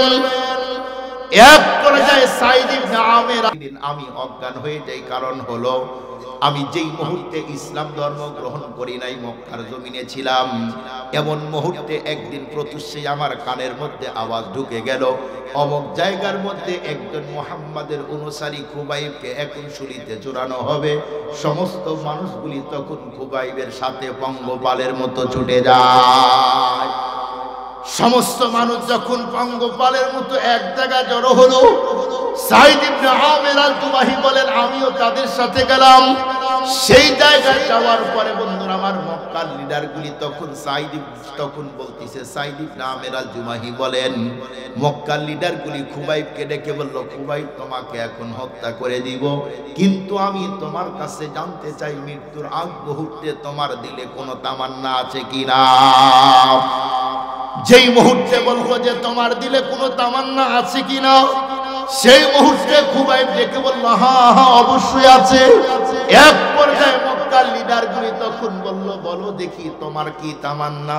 সেই মুহূর্তে উনি বলল, আমার দিলের তামান্না হলো একটা, আমি যেই মালিকের কাছে এখন শহীদ হয়ে যাব, ওই মালিকের কাছে যাওয়ার আগেই 2 রাকাত নামাজ আমি পড়তে চাই। সেই মুহূর্তে বলল, ঠিক আছে, তোমারে যাও নামাজের অনুমতি দিলাম। এক পর্যায়ে বন্ধুরা আমার খুবাইব রাদিয়াল্লাহু তাআলা আনহু যেই মুহূর্তে বন্ধুরা আমার নামাজগুলি কমপ্লিট করলো, যখন লিডারদের সামনে আসলো, সেই মুহূর্তে মক্কার লিডারগুলি ডেকে বলল, খুবাইব এখন তো তোমাকে শহীদ করে দিব, কিন্তু মৃত্যুর আগ মুহূর্তে তোমাকে একটা কথা বলতে চাই, তুমি যদি আমাদের প্রস্তাব রাখো তাহলে তোমাকে ছেড়ে দিব। খুবাইব তখন বলল, বলো বলো কি বলতে চাও? সেই মুহূর্তে ডেকে বলল, শুনো, এই যে তোমাকে এখন শুলিতে চড়ায় আমরা এখন হত্যা করে দিব, তুমি যদি শুধুমাত্র কেবলমাত্র এখন বলো যে আমার এই জায়গার মধ্যে আমার নবী মুহাম্মদকে তুমি হত্যা করে দাও, তুমি যদি বলো তোমার জায়গায় মুহাম্মদকে আমরা শুলিতে চড়ায় হত্যা করে দিব, এই কথা বললেই তোমাকে ছেড়ে দিব, এছাড়া আমরা হত্যা করে দিব। খুবাইব তখন বলল, বলো কি পাগল কোথাকার, চোখগুলি বড় করে অস্ত্রধর যেন কাঁপতেছে। খুবাইব বলল, খবরদার এ কথা বলবে না, আমি আছি মক্কায়, আমার নবী মদিনায়, মদিনায় আমার নবীর শরীরে ছোট্ট একটা কাঁটা ঢুকবে, আমি খুবাইব চাই না। আর আমাকে বলতিছো শুলিতে চুরায়া, নবীর পিছনে রাস্তা দিয়া শুলিতে চুরায়া নবীকে হত্যা করে দিবে, আমি খুবাইব এটা কখনোই চাই না। খুবাইব বলল, আমার এই জায়গা আমার নবীকে শুলিতে চুরায় হত্যা করে দিবে, এটা আমি খুবাইব কখনোই চাই না। এক পর্যায়ে তখন মক্কার লিডারগুলি বলল, তোমরা খুবাইবকে ধরো, শুলিতে উঠায়া হত্যা করে দাও। যখন খুবাইবকে শুলিতে চড়ানো হলো, হত্যা করে দিবে, খুবাইব দুহাত উঁচু করে আল্লাহকে ডেকে বলল, আল্লাহ, যেই মানুষগুলি তোমার উপরে ঈমান আনার কারণে আজকে এমন নির্যাতন করে হত্যা করে দিতেছে, আমার পিছনে রাস্তা দিয়ে একটা লাঠি ঢুকিয়ে শুলি মারে, একটা বাঁশের মতো এমন চোকা জায়গা, ওই জায়গায় একদম চোকা করে পিছনে রাস্তা দিয়ে বাঁশটা অথবা লোহাটা ঢুকায় দিয়ে বড় রড ঢুকিয়ে হত্যা করে দেওয়া, এটা হলো শুলিতে হত্যা করে দেওয়া। খুবাইব চোখের পানি ছেড়ে বলল, আয় আল্লাহ, তোমার উপরে ঈমান আনার কারণে, নবীকে মেনে নেওয়ার কারণে আজকে যারা এমন ভাবে নির্যাতন করে হত্যা করে দিতেছে, প্রত্যেককে তুমি গুনে গুনে রাখো আর প্রত্যেকের বিচার তুমি কইরো। সাইদ ইবনে আমের আল-জুমাহি বলেন, যখন খুবাইব আওয়াজ দিয়ে দেয়, বলতিস, আল্লাহ, তোমাকে মানার কারণে যারা আমাকে এইভাবে শাস্তি দিল, এদের বিচার তুমি কইরো। সাইদ ইবনে আমের আল-জুমাহি বলেন, তখন আমার এই আওয়াজটা কর্ণকুহরে ঢুকে অন্তরে এত জোরে আঘাত করলো, আমি সেখান থেকে পালিয়ে গেলাম, দূরে গিয়ে ইসলাম গ্রহণ করে মদিনা হিজরত করে গেলাম। আমিরুল মুমিনিন ওই দিনের কথা, খুবাইবকে হত্যা করার কথা আমার স্মরণ হলে আমার তখন জ্ঞান থাকে না, অজ্ঞান হয়ে যায়। কারণ সেই দিন কত মানুষ ছিল, খুবাইবকে আগানোর জন্য কেউ যায় নাই। আমি সাইদ ইবনে আমের আল-জুমাহি যাই নাই। আল্লাহ যদি সেই দিন ওই লিস্টে আমার নাম উঠায় দেয়, কিয়ামতের দিন খুবাইব যদি আমাকে বলে, সাইদ তুমি ওখানে উপস্থিত ছিলে নবীর ইজ্জত রক্ষা করার জন্য, আমি খুবাইব জীবন দিয়েছি, তুমি কিছুই বলো নাই, সেই দিন আমি কি জবাব দিব? ওই কথা মনে হলেই আমি সাইদ অজ্ঞান হয়ে যাই। খুব ভালো করে বুঝবেন, সাইদ ইবনে আমের আল-জুমাহি যখন ৪র্থ নাম্বার উত্তর দিলেন, ওমরে ফারুকটা আরো আনন্দ। এই ঘটনা আমি মূল যেটা বুঝাবো এটা আগেই শেষ, কিন্তু ঘটনার ফিনিশিং করলাম। আমি বলতেছিলাম, নবী আলাইহিস সালাতু ওয়াস সালাম সমাজ সংস্কার করেছে কয় পদ্ধতি? জোরে বলেন, ভুলে গেছেন আপনারা? 3 পদ্ধতিতে সমাজ সংস্কার করেছেন। 1 নম্বর, তাদের অন্তর সংস্কার করেছেন, অন্তরে সব বের করে দিয়েছে দুনিয়ার। তাদের অন্তরে ছিল সম্পদ, চেয়ার, ক্ষমতা, অমক তমক, এগুলি সব বের করে দিয়েছে। এখন দুনিয়ার চিন্তা আর করে না, শুধুই আখেরাত। তার মানে আবার এইটা বুঝেন না যে হুজুর সাহাবা একরাম দুনিয়ার চিন্তা করেন, আখেরাতের চিন্তা। আপনারা দুনিয়ার চিন্তা করেন কেন? না, দুনিয়া ইনকাম করতে বলেছেন। কিভাবে দুনিয়া কামাই করবেন? কিন্তু দুনিয়াকে অন্তরে জায়গা দিবেন না। মাহফিলের জন্য, আল্লাহর জন্য, নবীর জন্য, মাদ্রাসার জন্য টাকা চাইলে দিতে চায় না, তার মানে ভিতরে দুনিয়া। আর সাহাবায়ে কেরামের অন্তর এত ফ্রেশ ছিল, তাদের কাছে নবী কিছু চাইলেই যা আছে যেন সব দিয়ে দেয়। সুবহানাল্লাহ বলেন, দিলে খুশি। দ্বিতীয় নাম্বার, নবী সংস্কার করেছেন মানুষের চরিত্র। তৃতীয় নাম্বার, নবী সংস্কার করেছেন মানুষের চিন্তা ফিকির, মানুষের ভাবনা। বলুন তো দেখি, আমাদের দেশের মানুষ কত কি সংস্কার করে? এই তিন পদ্ধতি থেকেও সংস্কার করে। সমাজ সংস্কারের পদ্ধতি আপনারা ইদানিং পত্র পত্রিকায় দেখতেছেন, একটা আওয়াজ খুব বেশি, সেটা হলো সংস্কার। কেউ বলতেছে দলের সংস্কার করতে হবে, কেউ বলতেছে আইনের সংস্কার করতে হবে, কেউ বলতেছে সংবিধানের সংস্কার করতে হবে, কেউ বলতেছে দেশ সমাজের সংস্কার করতে হবে। এমনও ব্যক্তি আছে কেউ কেউ বলতেছে অমুক বই সংস্কার করতে হবে। শুধু এখানেই ক্ষান্ত নয়, আমাদের দেশের অনেক মুসলিম এমনও আছে, অনেক নন মুসলিম এমনও আছে, তারা বলতেছে অমুক ধর্মকে পর্যন্ত সংস্কার করতে হবে। আছে না নাই? আপনারা জানেন কিনা জানি না, বর্তমান পৃথিবীতে ৪৫০০-এর উপরে ধর্ম আছে। কত বললাম? ৪৫০০-এর উপরে ধর্ম আছে। প্রতিটা ধর্মের মানুষের একটাই কথা, কি? প্রতি বছর হোক, না হয় ২ বছর হোক, না হয় ৫ বছর হোক, আমাদের গ্রন্থ, আমাদের ধর্মের মধ্যে কোনো না কোনো সংস্কার করা হয়, কিছু বাদ দিতে হয়, কিছু ঢুকাইতে হয়। তাদের ধর্মের যারা যাজক থাকে, ধর্মের গুরু থাকে, ওরা এটা একটা ঢুকায় আর একটা বাদ দেয়, সিস্টেম করে। ওদের একটাই আওয়াজ, ১৪৫০ বছর পূর্বে এমন একটা ধর্ম তৈরি করা হলো যার নাম ইসলাম। এই ধর্মের যে মহা গুরু, উনি হলেন মুহাম্মদ সাল্লাল্লাহু আলাইহি ওয়াসাল্লাম। শুধুমাত্র কেবলমাত্র উনি প্রায় ১৪৫০ বছর পূর্বে দুনিয়া থেকে বিদায় নিলেন। উনার উপরে যে গ্রন্থ নাজিল করা হয়েছে, সেই ১৪৫০ বছর পর থেকে এ পর্যন্ত কত লোক, কত মানুষ বিদায় নিল। কোরআন তো ভাবি আছে, এটা একটু সংস্কার করে নতুন কিছু ঢুকানো দরকার। নাউজুবিল্লাহ বললেন। তার মানে ওরা কি বলতে চায়? কোরআন সংস্কার করতে চায়। কি বুঝলেন? সংস্কার তো আপনারা বুঝেন, যেমন এ পৃথিবীর অনেক হিন্দু আছে, বৌদ্ধ আছে, ইহুদি আছে, নাসারা আছে। ওরা কি বলে? যে কোরআনের মধ্যে অনেক মানুষকে উস্কানি দেওয়া মূলক বক্তব্য, এমনকি জঙ্গলি তৈরি করার বক্তব্য আছে কোরআনে। ওরা আসলে জিহাদ আর সন্ত্রাস এগুলিকে এক করতে চায়। মনে রাখবেন, কোরআনে পাকের যে আয়াতগুলি জিহাদের আয়াত নাজিল করেছে, ওরা মূলত এগুলি সন্ত্রাসীর আয়াতই বোঝায়। খুব ভালো করে বুঝবেন। এই তো গত ২ বছর পূর্বে ইন্ডিয়াতে আমাদের কোরআনের প্রায় ২৫টা আয়াত, কোরআনের ২৫টা আয়াতকে ওরা একত্রিত করলো, বের করলো। জিজ্ঞেস করতে চাই, কোরআনের মধ্যে কোন কোন আয়াত জিহাদের, এটা কি পৃথিবীর মুসলমান ছাড়া কেউ জানে? কথা বলেন। শুধু কি মুসলমান জানে নাকি আলেমরা জানে? আলেমরা জানে।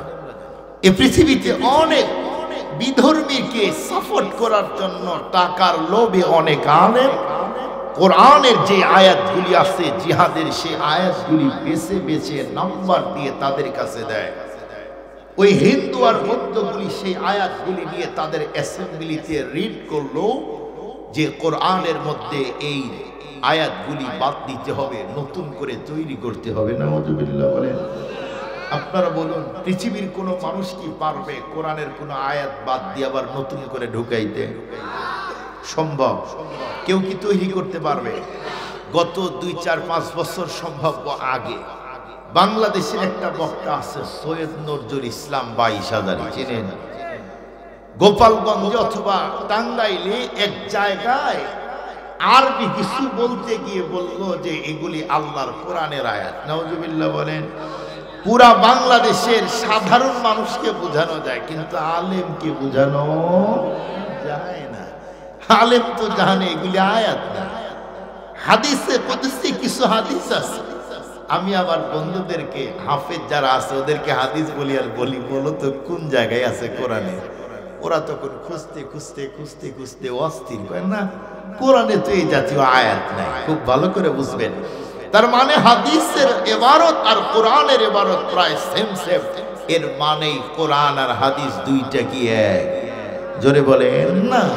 কোরআনের ব্যাখ্যা হলো নবী আলাইহিস সালাতু ওয়াস সালামের হাদিস। খুব ভালো করে বুঝবেন, যারা আজকে সংস্কারের আওয়াজ তুলে কোরআনকে সংস্কার করতে চায় তারা কখনোই কোরআনের একটা আয়াতও বাদ দিতে পারবে না, আর একটাও কোরআনে ঢুকাইতে পারবে না। সহজ করে বোঝার জন্য আপনাদেরকে বলি, নবী আলাইহিস সালাতু ওয়াস সালামের উপরে যখন কোরআন নাজিল হলো, নবীজি যখন দ্বীনের দাওয়াত দেয়, মক্কার পত্তলিকগুলি কি বলল, আরে মুহাম্মদ যে কোরআনের কথা বলে এটা তো তার তৈরি করা, এটা তার রব পাঠিয়েছে, এটা ডাহা মিথ্যা কথা। নবী আলাইহিস সালাতু ওয়াস সালাম তো অবাক, বলে কি ওরা? কারণ নবী তো একাডেমিক পদ্ধতিতে পৃথিবীর কোনো মানুষের কাছে কোনো জ্ঞান, কোনো হরফ, কোনো বর্ণ শিখে নাই। আল্লাহ পাক ওই যুগের মানুষদের চ্যালেঞ্জ ধরে বলল, ওগো রাসূল আপনি তাদেরকে বলেন কি, ওরা চ্যালেঞ্জ করতেছে কোরআন আপনি তৈরি করেছেন, ঠিক আছে আমি চ্যালেঞ্জ ধরলাম, আপনি ওদেরকে বলেন আমিও মানুষ তোরাও মানুষ, আমি পৃথিবীর কোনো মানুষের কাছে একটা হরফ, একটা বর্ণ, একটা অক্ষর শিখলাম না, এরপরেও যদি কোরআনের মতো সাহিত্যিক পূর্ণ কিতাব তৈরি করতে পারি, তোমরাও তো সাহিত্যিক, তোমরাও তো কাব্য কবিত্ব কত জ্ঞান অর্জন করো, তোমরাও কোরআনের মতো একটা কোরআন তৈরি করে দেখাও। আল্লাহ পাক কোরআনে বলেছেন, ওয়া ইন কুনতুম ফি রাইবিন মিম্মা নাযালনা আলা আবদিনা, এই আয়াতে আল্লাহ বলেন একটা তৈরি করো, দেখাও। যখন পারলো না, আল্লাহ পাক পরের আয়াত নাজিল করলেন কি, কুল্লা ইনিজতামাআতিল ইনসু ওয়াল জিনস, ওগো রাসূল তাদেরকে বলেন ওরা তো মানুষ, ওরা যদি একা আমি আল্লাহর কোরআনের আয়াতের মতো কোরআন তৈরি করতে না পারে, ওরা যেন জিন জাতিকে সাহায্যের জন্য নেয়, দুই গ্রুপ একত্রিত হলেও এর পরেও যেন তারা আমার কোরআনের মতো একটা আয়াত তৈরি করে দেখায়। বলুন সেই যুগের মানব দানব, মানুষ এবং জিন জাতি, ওরা কি কোরআনের আয়াত তৈরি করতে পেরেছিল?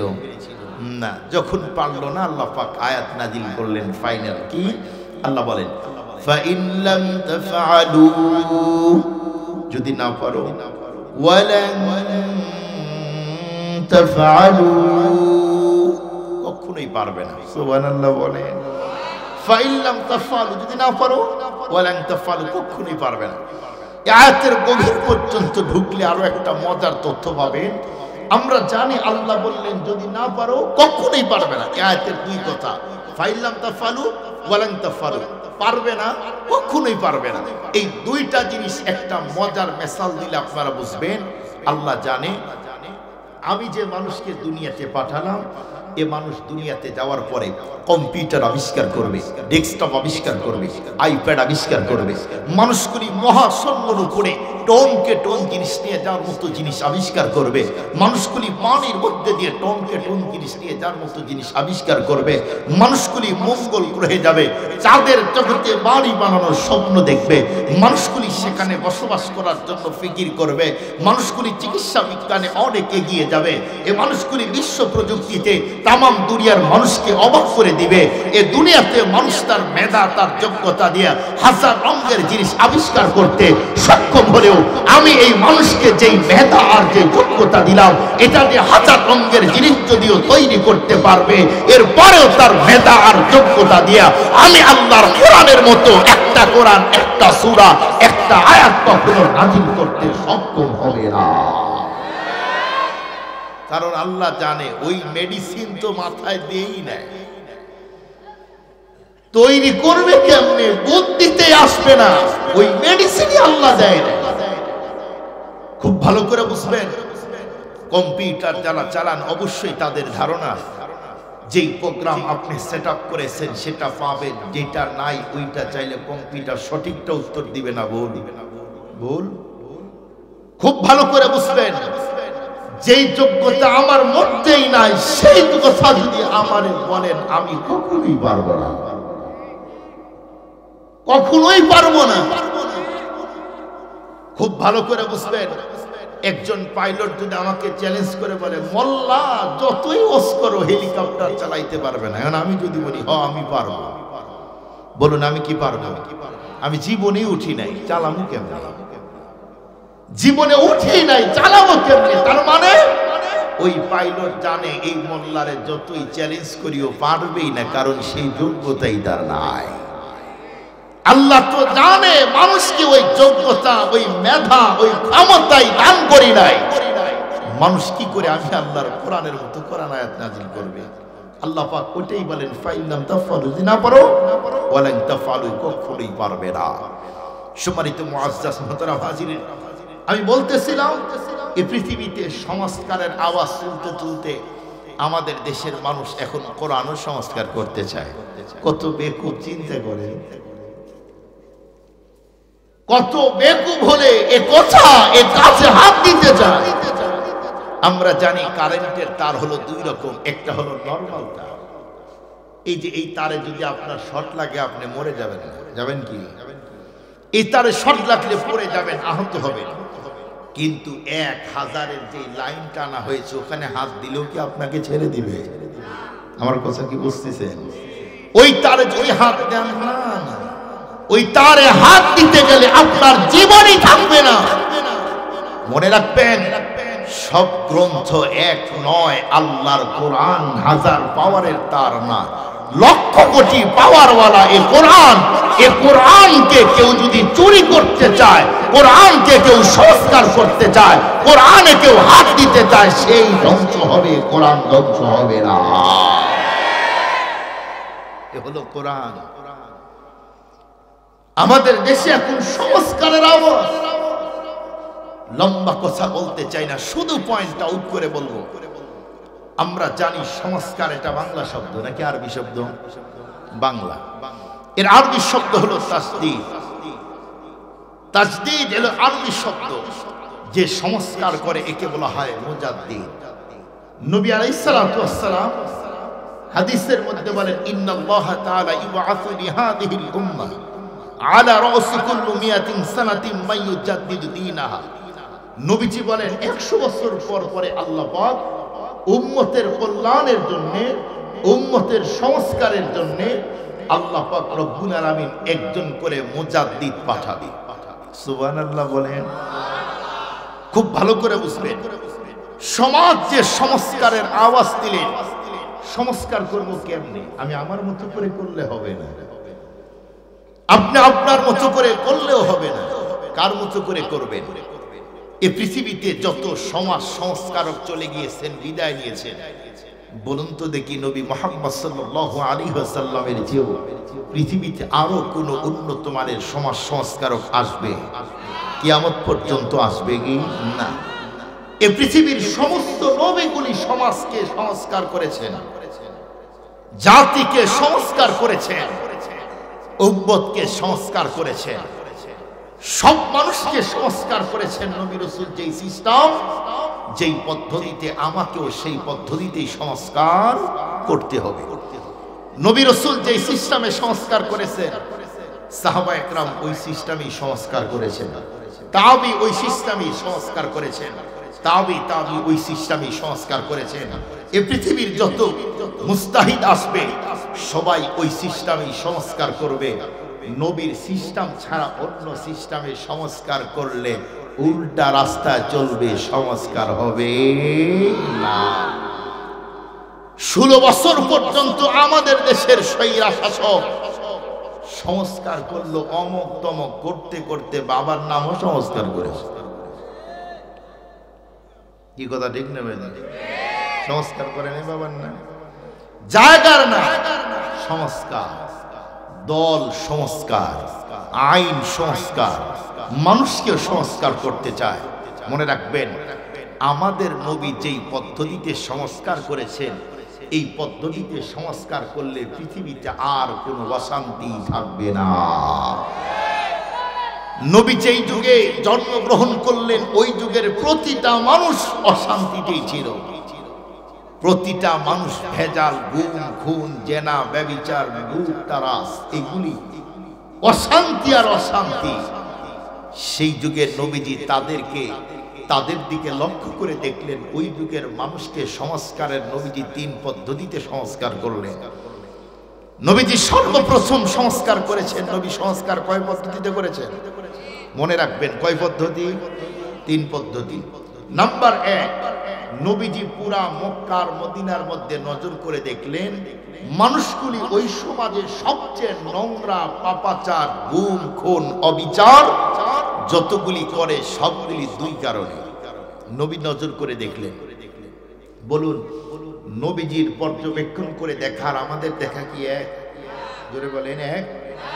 নবীজি কুরাইশ, মক্কার মধ্যে কুরাইশ, মদিনার মধ্যে আউস এবং খাজরাজ, এই 3 গোত্রের মানুষের মধ্যে 2 জিনিসের মহব্বত বেশি।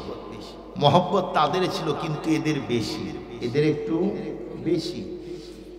2 জিনিসের মহব্বত তাদের অন্তরে, একটা হলো চেয়ার আর একটা হলো সম্পদ। একটা হলো সম্পদ আর একটা ক্ষমতা। বলুন তো ওই জাহেলি যুগের সভ্যতা আমাদের দেশের মানুষের মধ্যে আছে না নাই? এখন আওয়ামী লীগ বিএনপির উপরে, বিএনপি আওয়ামী লীগের উপরে, জামাত আর একজনের উপরে, জাসদ আর একজনের উপরে। তার মানে এখন যদি চেয়ারে বৈধ হোক অবৈধ হোক যদি বসতে পারি, মামুর অভাব নাই। অল্প দিনেই টাকার পাহাড়। এত টাকা দিয়ে কি করবেন? অন্যের টাকা আপনি আত্মসাৎ করলেন, একদিন সবাই ধরবে, তখন ভ্যানালা যে শান্তিতে থাকবে শান্তি আপনি পাবেন না। কি করবেন টাকা? নবী আলাইহিস সালাম তাদের অন্তর সংস্কার করলেন। তাদের অন্তরে শুধুই দুনিয়া, চেয়ার আর ক্ষমতা। আল্লাহ পাক রব্বুল আলামিন কোরআনের আয়াত নাজিল করলেন, নবীজির প্রেসক্রিপশন করলেন কি? আল্লাহ বলেন, ইয়াউমা লা ইয়ানফাউ মালুন ওয়ালা বানুন। নবীজি বললেন, আল্লাহর আয়াত, কিয়ামতের দিন সম্পদ, সন্তান, স্ত্রী এগুলি কিছুই আসবে না। কি? ইল্লা মান আতাল্লাহ বিকলবিন সালিম, যার অন্তর হবে সুন্দর, কিয়ামতের দিন ওই সুন্দর অন্তরই আল্লাহ চয়েস করবে, এছাড়া কিছু না। ওদের অন্তরে শুধুমাত্র আখিরাত ঢুকায় দিলেন, দুনিয়া বের করে দিলেন।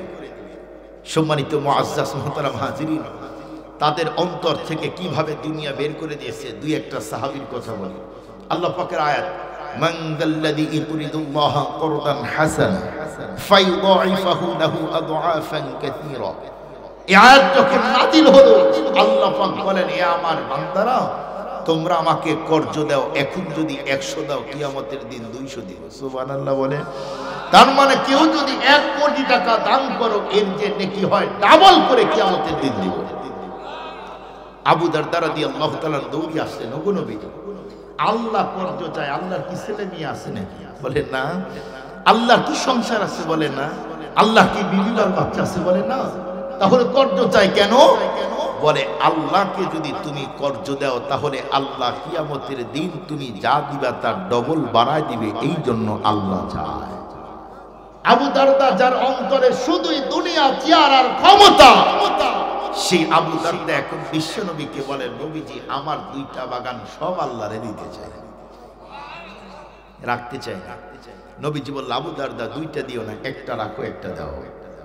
সুবহানাল্লাহ বলে। তার মানে তাদের অন্তরে শুধুই দুনিয়া। বলুন তো, আজকে দুনিয়াতে অশান্তির মূল কারণ পৃথিবীর দুনিয়ার জন্য কিনা?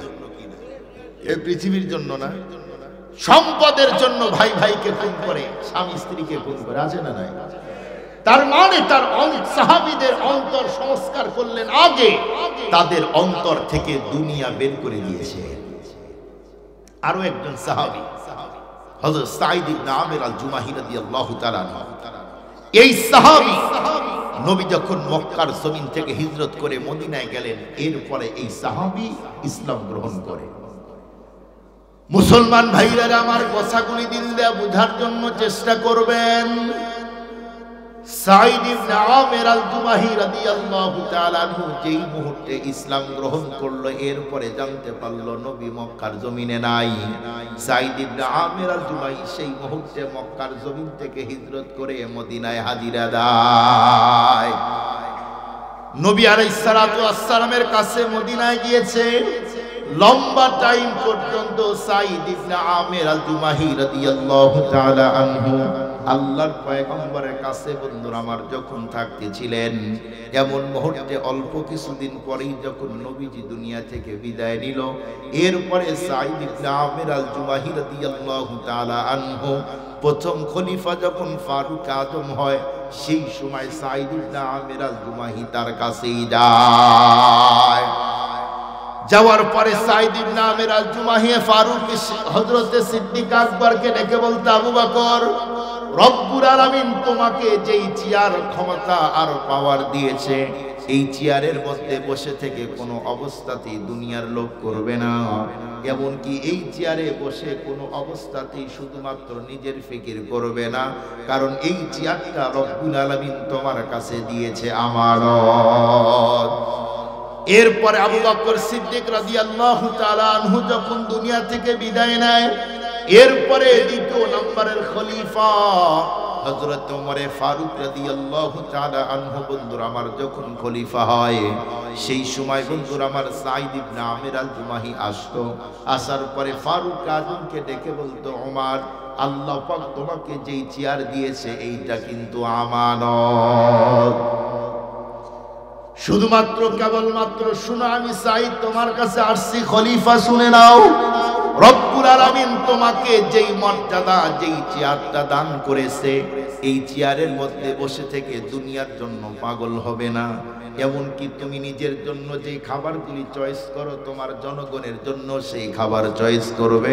তুমি নিজের জন্য যেই পোশাকগুলি চয়েস করো, অবশ্যই তোমার জনগণের জন্যও সেই পোশাকটাই চয়েস করতে হবে।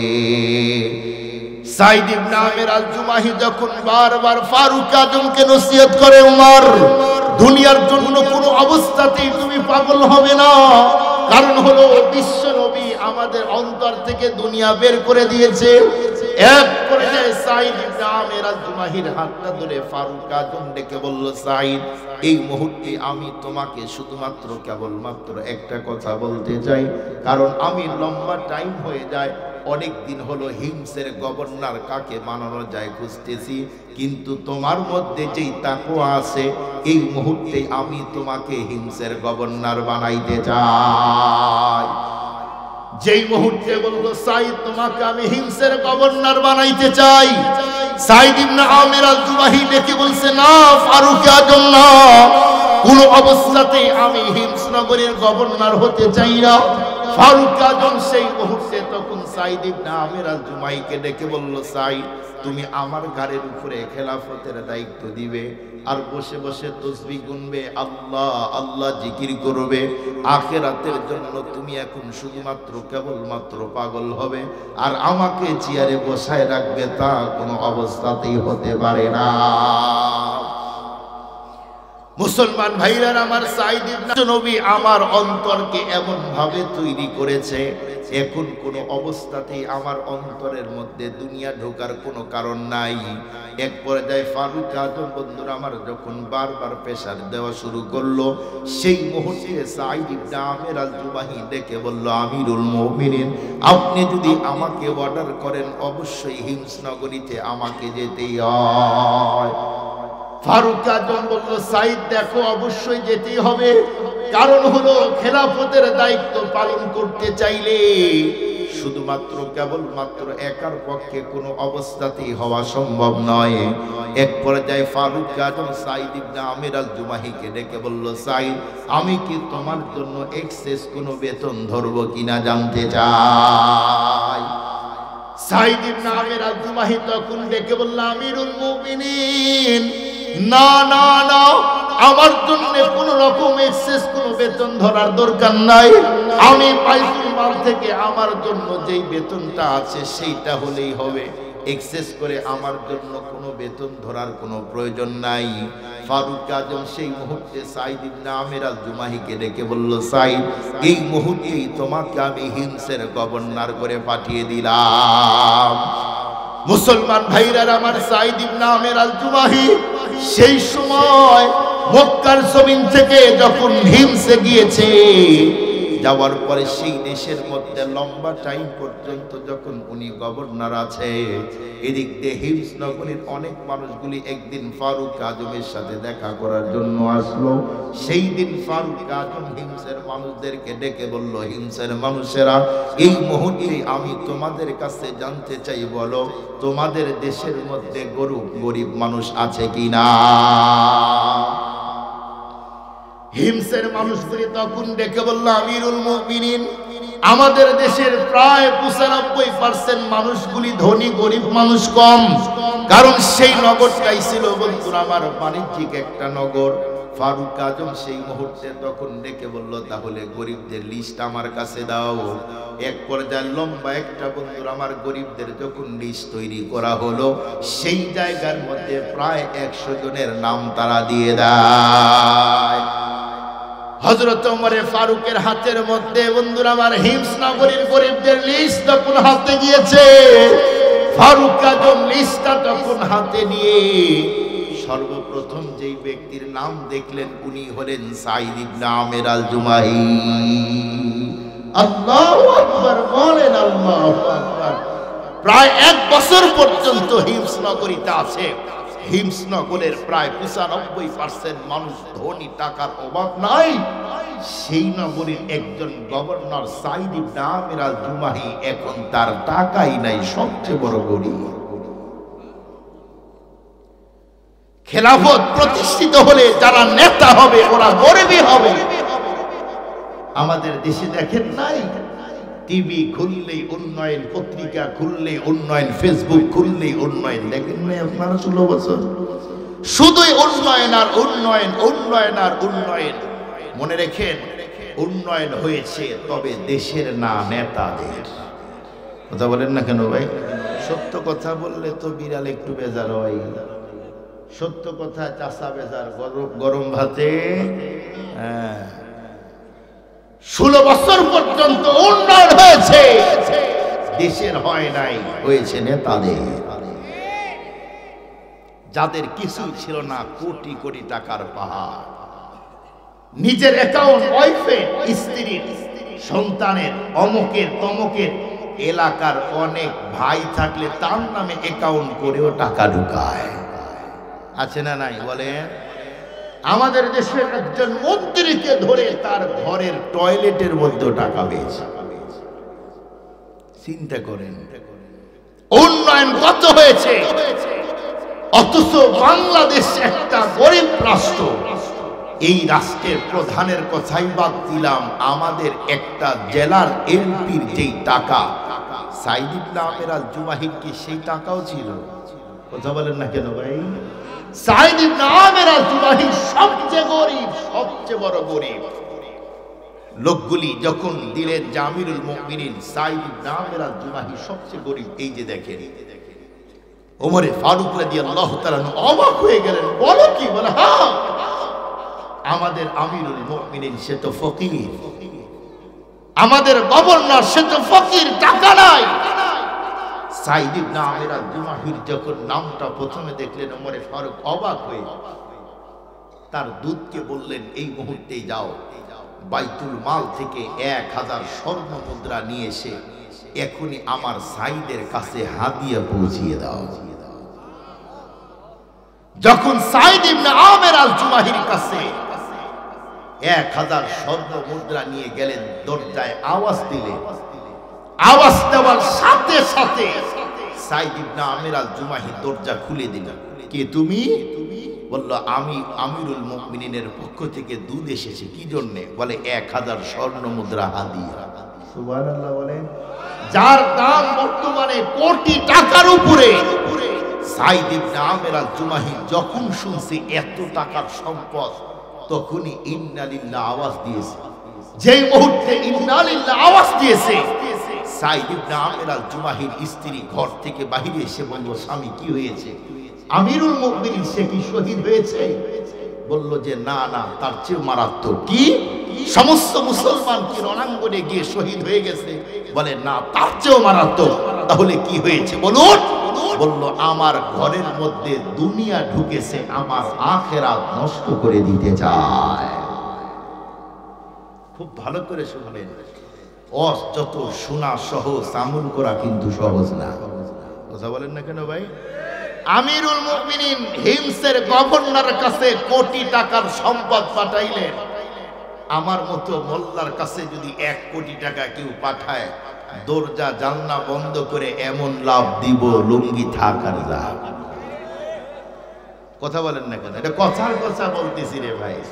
1 কোটি টাকা, ওরে সুবহানাল্লাহ, জীবনের কামাই করতে তো 1 কোটি পারবো না, এত টাকা হাদিয়া, সুবহানাল্লাহ। কিন্তু সাইদ ইবনে আমির আল জুমাহি, ওনার অন্তর বিশ্বনবী এমন ভাবে সুন্দর করে সাজালেন, সাইদ ইবনে আমির আল জুমাহি এখন ঘরে টাকা ঢুকেছে, ইন্না লিল্লাহ বলে। একটু বুঝার চেষ্টা করে।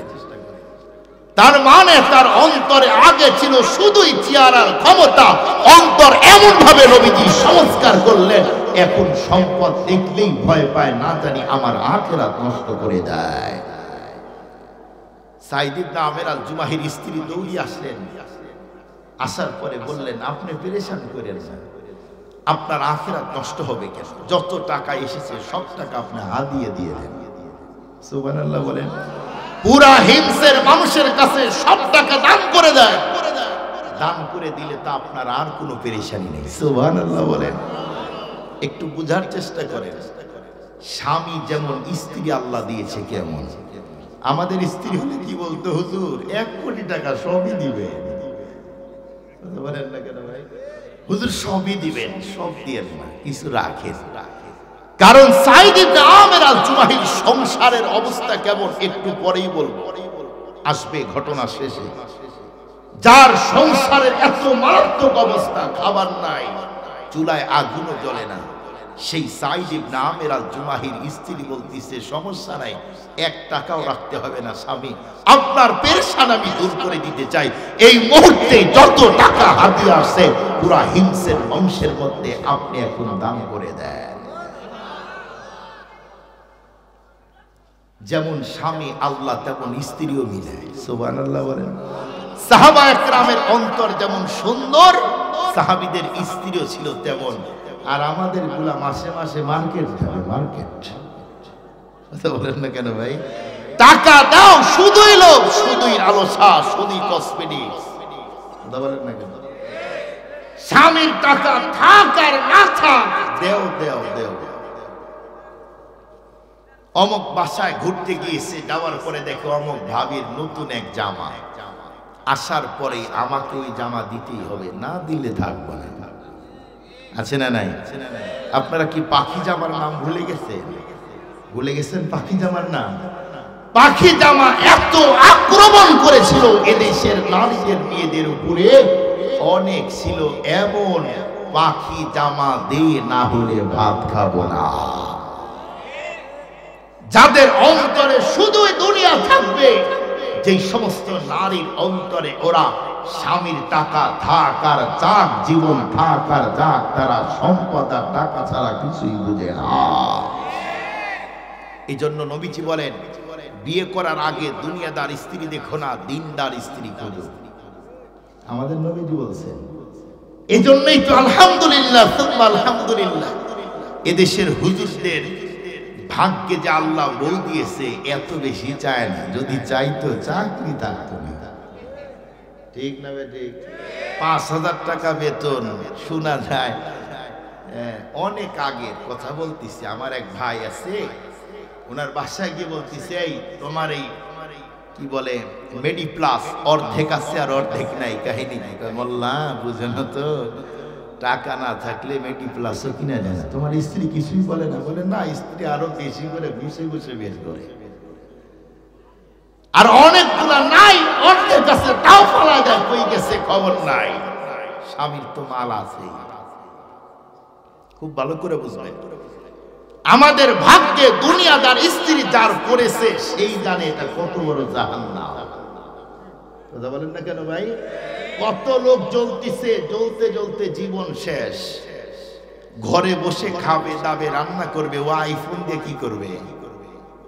কথা কি বুঝলেন?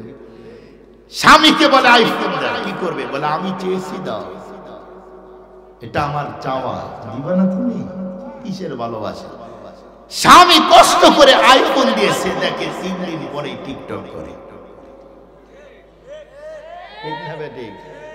অথচ আমাদের দেশে বর্তমানের মারাত্মক ভাইরাস রিলস আর টিকটক। কত স্বামী আর স্ত্রী শুধুই দুনিয়া কামাই করার জন্য স্ত্রীর অসমতল জায়গাগুলি বের করে টিকটক করে, লজ্জা করে না।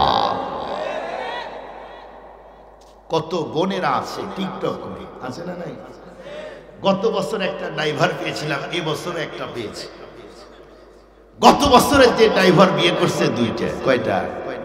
দুইটা আমার ড্রাইভার, দুইটা বিয়ে করেছে। আমি প্রথম জনকে আমি জিজ্ঞেস করলাম তোমার প্রথম বউ চলে গেল কেন? প্রেম করার তো, এই জন্য পরে ভেজাল হয়নি। আচ্ছা গেল। দ্বিতীয়টা গেল কেন? বলো ওই টিকটকে সম্পর্ক হয়েছে তো চয়েস করে বিয়ে করছে, ওটাও বেশি দিন থাকে নাই। এই বছর এক ড্রাইভার আসছে আমার, ও নাই, আর এক জায়গায় আছে। ওরে জিজ্ঞেস করলাম, ওর বডি ফিটনেস একদম ছোট, আমি দাঁড়াইলে ওটা আমার ছেলের মতো মনে হবে।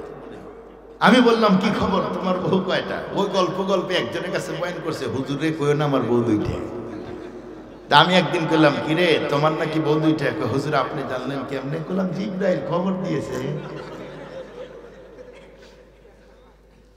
আমি বললাম আচ্ছা ঠিক আছে, মজায় মজায় বললাম যে তোমার প্রথম বউ বিয়ে করলে কিভাবে? হুজুর টিকটক। বিয়ে করার পরেই এই বউ আর ভালো লাগে না, ভেজাল তৈরি হয়। উনি বলেন আমি আবার টিকটকে দ্বিতীয় বিয়ে করলাম, এখন দ্বিতীয় বউয়ের বাচ্চা হয়েছে, এটাও টিকটকের প্রেম। আমি বললাম তোমার আর কি স্বপ্ন? হুজুর টিকটক ছাড়া আর একটা বিয়ে হয়। বলুন টিকটক এসে আমাদের যুব সমাজ, এদেশের নারীদের উন্নতি না অবক্ষয়? সত্য করে বলেন। আরে ভাই সত্য করে বলেন, এগুলি আসমানের রস, জান্নাতের রস না, বাস্তব কথা বলতেছি। আমি যদি টিকটকে একটা নারীর অর্ধ উলঙ্গ বডি দেখি, বলুন তো তাকে কাছে পেতে একা একা মন যাবে কিনা? অনেক টিকটকের ছেলে আছে যার চেহারা সুন্দর, আর আপনি তো আসেন বিড়ি খায়, ঠোঁট মোটা, সুন্দর দেখতে না। ও টিকটকের মধ্যে দেখলে চিন্তা করবো আমারটার চেয়ে ওইটাই ভালো, ওই দিকেই যায়। কি যাইতেছে না? কথা বলেন, যাইতেছে না? অথচ যেই সমস্ত মা বোনের আসে নাই, আসছে মা বোনের, মা বোনদেরকে বলতে চাই যত দূর আওয়াজ যায়, মাঝখানে একটা আর একটা কথা যেহেতু পয়েন্ট এসেছে আপনাদেরকে বলতে চাই। 3.5 হাত বডি আল্লাহ আমারও দিয়েছে, এটাকে সংরক্ষণ করেন। এটা টিকটকের কাজে ব্যয় করেন না, এটা সুন্দর ফ্যাশন চেহারা দেখায়েন না, ফ্যাশন করতে যায়েন না, চুলগুলি খুলে যুবকদের চরিত্র নষ্ট করেন না। হয়তো আজকে বেঁচে আছেন, কিছুই হচ্ছে না, মরে দেখেন কবরে বিসমিল্লাহ সারা মার হবে, বাঁচার কায়দা না। 5 জন যুবক বসে থাকলে আগে গল্প করতো, আর এখন পয়সা টিকটক দেখে। ঠিক? আমি পাবনা ছিলাম, অ্যাডল্ট কলেজে একদিন ঢুকে দেখি এক যুবক হাফ প্যান্ট পরে টিকটক চালাইতেছে। আমার বাবুর্চি ওই জায়গায় ছিল হলো নাইট গার্ড। আমাকে বলে হুজুর একটা জিনিস দেখেন, এদিকে আসেন, অ্যাডল্টের পাশেই মাদ্রাসা, পাবনা যখন চাকরি করেছে। আমাকে বলে দিকে আসেন, আমি কাছে গেলাম, যাওয়ার পরে লাইট ধরে দূর থেকে দেখি নিচের পক্ষে 100 মশা তার 2 হাঁটুতে ধরে আসলো, দেখতেছে। আমার কথা আপনারা বিশ্বাস করলেন না। যারা খুব বেশি টিকটকের কাছে আসে দেখবেন ওদের সামনে দিয়ে কে যায় আর না যায় ওরা কেউ খুঁজেই পায় না, বলতেই পারে না। এগুলি চরিত্র নষ্ট। এজন্য মা বোনদেরকে বলতে চাই, এখন টিকটক মারাত্মক মহামারী ধরেছে। করোনা ভাইরাসের চাইতে ভয়াবহ হয়েছে এখন টিকটক আর রিল।